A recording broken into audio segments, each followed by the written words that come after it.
हाय, सर्वांचं मिनी ब्लॉगमध्ये स्वागत आहे. तर इथे मी नाही का सर्व कामं आवरायची होती मला. तर इथे मी सर्वात आधी देवघर क्लीन करायला घेतलं. सर्व देवघर छान ओल्या सुक्या कपड्याने पुसून घेतलं. पूर्ण डीप क्लिनिंग करून घेतली. त्यानंतर छान अशी देवपूजा करून घेतली. देव सर्व घासून वगैरे छान हळदी कुंकू चंदन वगैरे लावून फुलं वगैरे वाहून छान देवपूजा करून घेतली. आणि त्यानंतर मग लगेच नाही का बेडशीट वगैरे चेंज करून घेतले सर्व. आणि छान बेडशीट वगैरे दुसरे लावून दिले धुतलेले.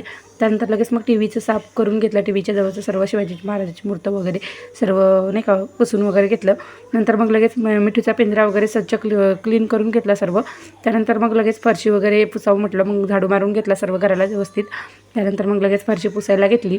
तर कसा वाटला छोटासा मिनी ब्लॉग नक्कीच कमेंट करून सांगा. आणि याचाच फुल व्हिडिओ आपल्या चॅनलवर अपलोड केलेला आहे, तर तो सुद्धा नक्कीच जाऊन बघा. आणि व्हिडिओ आवडत असतील तर नक्की चॅनलला लाईक शेअर आणि सबस्क्राईब करायला विसरू नका. तर चला पुन्हा भेटूया अशाच एका नवीन मिनी ब्लॉगसोबत किंवा फुल व्हिडिओसोबत. तर चलो बाय.